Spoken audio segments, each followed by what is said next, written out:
So what's going on, guys? I'm BlackOpsAmazing. Welcome back to another video on the channel where today we are going to be taking a look at some interesting articles to do with Vanguard and the reasons why people aren't playing this game. Not only the zombies, but everything. The campaign, the multiplayer. I've just put a poll up on the community section of my YouTube channel about 20 minutes ago. Right now it is looking like this. So far we have 534 votes. I said, tell me your opinions on Vanguard. I gave 5 different options. I would have added a few more, but this is the most you can have. And so far, the most votes with 44%, people said they're playing other games. 19% of people are bored of Call of Duty. 15% of people said they do enjoy Vanguard, and the other 15, they don't. So it's interesting that that's equal. And then with the least amount of votes, 7%, that amount of people just don't care for World War II games. I'm going to leave this poll up and come to it back at the end of the video because I've been monitoring it over the past 20 minutes and it has changed, so we'll see what it ends up looking like later on. Anyway, the reason why I'm making this video is over the past day I've seen on Twitter loads of people talking about this article that was put out by gamesindustry.biz. Basically they ran their own poll to find out why people do or don't like Vanguard and the reasons for this. Interestingly, they only spoke to 671 people, which I think is quite a small amount, so we'll compare their poll to ours on YouTube and see if there's a major difference at the end. But just taking a look at it, and if you do want to check it out for yourself, I will leave the link down in the description. It's titled, "Why didn't people buy Call of Duty this year?" The latest charts data coming out of the UK and Europe shows that Call of Duty Vanguard sold significantly fewer units at launch than its predecessor, Call of Duty Black Ops Cold War. Indeed, the UK is the weakest launch for the series in over a decade. We know that because I've done a video on that as well. Vanguard is the worst launch Call of Duty game in the UK since I think it was Modern Warfare back in 2007, which is pretty bad considering that was near to the beginning of Call of Duty when it first picked up, I would say. But they carry on by saying Call of Duty isn't the only game to see slower sales than usual in 2021. So what's going on? Us in the nerdy community have been sending emails, chatting on Discord and whispering in bars about what might be happening. Are service-based games and subscriptions like the Game Pass harming sales of new games? Was it just nobody wants a World War II game?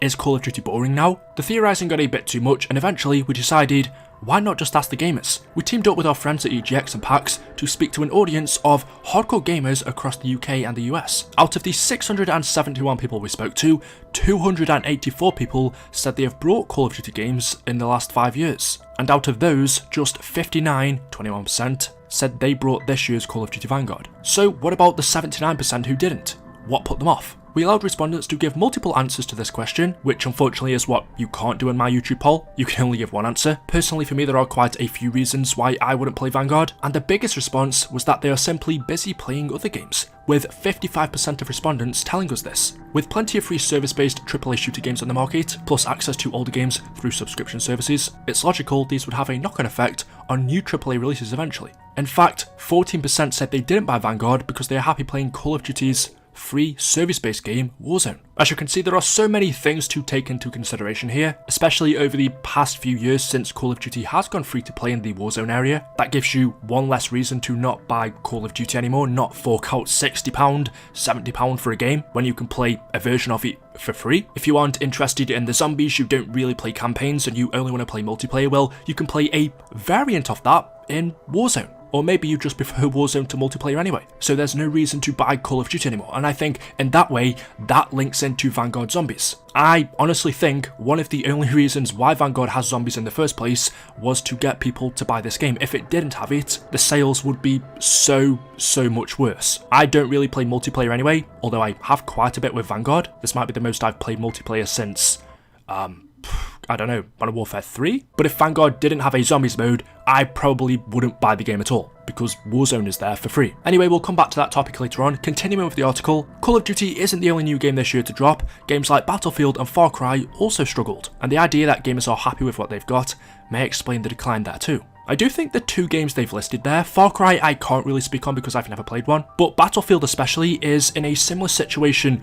to Vanguard, I think. Maybe even worse in terms of reviews. If they listed games here, again, I can't speak for Far Cry, but if they listed ones that were good and had positive reviews, maybe we could say something different. But I don't think with this example here, you can really make a case for anything else because, well, with what's happened to Battlefield, that's very similar to Vanguard. And they do kind of counter this by saying, however, we have had exceptions this year. The latest Pokemon release has performed exceptionally, for example. So being busy with other games can't have been the only challenge for Call of Duty. And indeed, it turns out there were many reasons fans didn't go for Vanguard this year. So you can see the poll up on screen now. There are some other responses as well on the side, such as people haven't brought up Vanguard because of Activision. We know the whole lawsuit that's going on with them right now. 4% said they didn't buy it because of the price of the game. Games on newer gen consoles now, the PS5 and the Xbox Series X, have got more expensive. 3% said the toxic community. I mean, that's just Call of Duty. 2% said poor single player, which actually I think it's okay, although it is a little bit short, and 2% also said the download size, which again is what you're just gonna get now, although Call of Duty is in a bracket of its own because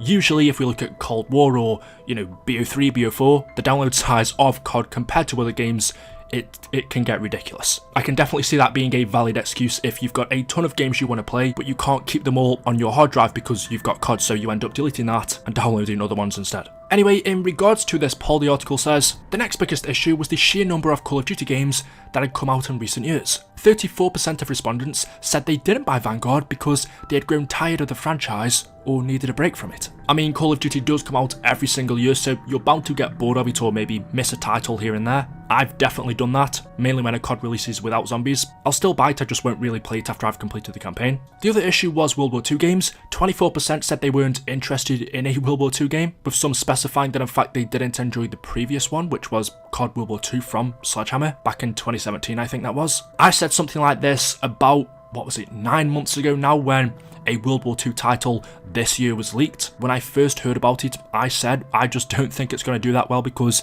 the interest for another World War II setting I don't think is there. I think gamers are mainly past that now. Some people still think it's cool, but because we've had so many World War II games back in the early days, that was all we ever had for first-person shooters. I've played hundreds of them, maybe that's exaggerating a bit, but it definitely feels like that. I'm just bored of playing that setting. I'd much prefer a modern day shooter or something in the near future, or a little bit in the past like Cold War, because that's a setting that hasn't been done much. Continuing on with the article though, then it was the reviews. Vanguard didn't achieve huge praise at launch, and 20% of respondents noted that and decided not to purchase as a result. So that's interesting to know that 20% of people didn't buy Vanguard because of what reviews said. Those reviews could be articles similar to this, what people say on Twitter, actual reviews that you see on Google or from YouTubers. It's also something that I've done recently with Guardians of the Galaxy. By the way, top 10 game if any of you guys haven't played it, but I didn't buy that game at launch, not because of reviews, but because of how bad I thought the previous game was, the Avengers one. So I thought if it's anything like that, I'm not going to buy it. The reviews then started coming out, especially from what I saw people saying on Twitter, how good it was. I decided to buy it for myself, gave it a try, and honestly, it is so good. So Vanguard is, well, kind of opposite to that, because instead of the reviews being good and making people want to buy it, they are instead bad and making people not want to buy it. I suppose it's the same with most things. Going to a restaurant, you usually look at reviews first. Going to watch a movie, sometimes you'll take the risk, but generally if most people are saying that something isn't worth it, I think most people will just stay away. And the great thing about video games, unlike going to the movies or a restaurant, is you can actually try them in a way for yourself by just watching what it looks like on YouTube. If you personally think it looks good by footage you've seen, then you can go and buy it. You don't have to pay to get a good idea of what it's like. Anyway, finishing this off, it says, finally, 11% said they were waiting for a different game. Out of this group, 38% said they were holding out for Halo Infinite, and 25% said they were going for Battlefield 2042. There were other reasons submitted too. 6% said they didn't want to support Activision Blizzard due to their business practices and treatment of employees. Price was a factor for 4% of respondents, who practically felt it was unreasonable considering the short single-player campaign. Indeed, 2% said the single-player campaign mode wasn't good enough. A further 2% said the download size was too big, and 3% said the community was full of cheaters. So yeah, a really interesting take as to why people aren't playing COD. I do think the number for this poll is a little bit small. Just going back to what I was talking about earlier in regards to zombies. Like I mentioned, there are many things that factor into this. One, if you only play Call of Duty for zombies, is it really worth forking out £70, £60 for a game if you're only interested in that one mode? And that one mode, well, it's bare bones, there's not even a pause button, I've said that millions of times. If you're used to the older Call of Duty zombies, Fang isn't it. I just don't think it's very good, but you can always make up your own opinions. And even if you combine the whole package, one zombies map if you want to call it that, a 5-hour campaign, which is pretty decent, and the multiplayer, is all of that together worth full price? That's debatable, especially when we've only just gone 3 or 4 weeks after the game's released and it's already on sale. Maybe now when it's cheaper, or January, February, early next year when the game comes down in price, and there's more content added to it in Season 1, and as we get closer to Season 2, maybe then will be a better time to purchase it, or not, because we'll have the new Warzone map, so maybe there'll be an even bigger reason not to buy it. So there we go. Now that we've come to the end of this video, let's just go back to the poll I've done over on YouTube. 48 minutes after I put it up, 1.2 thousand votes. It's going to be interesting to see what this is like when it finishes in 24 hours. But 47%, the majority of people said they are playing other games instead of Vanguard, which actually is also pretty similar to what people said on the other poll. The main reason why they're not playing Vanguard or they haven't brought it is because they're playing other games. And there have been over this month and the last month, towards the end of this year, there's been quite a few games that have come out compared to normal. So that does look to be the biggest reason why people aren't playing Vanguard. And the others, to be honest, are pretty much similar. The amount of people that enjoy Vanguard and don't enjoy it is still on the same percentage, 15. 18% are just bored of COD and 6% don't care for World War II games. So there we go. Let me know your thoughts in the comments section below. Do you have Vanguard? Do you enjoy it? If you do or don't, give me your reasons. Drop a like rating if that even matters anymore, I don't know. Make sure you are subscribed to stay up to date with the latest videos on the channel, and as always, I'll see you in the next video. Until then, goodbye.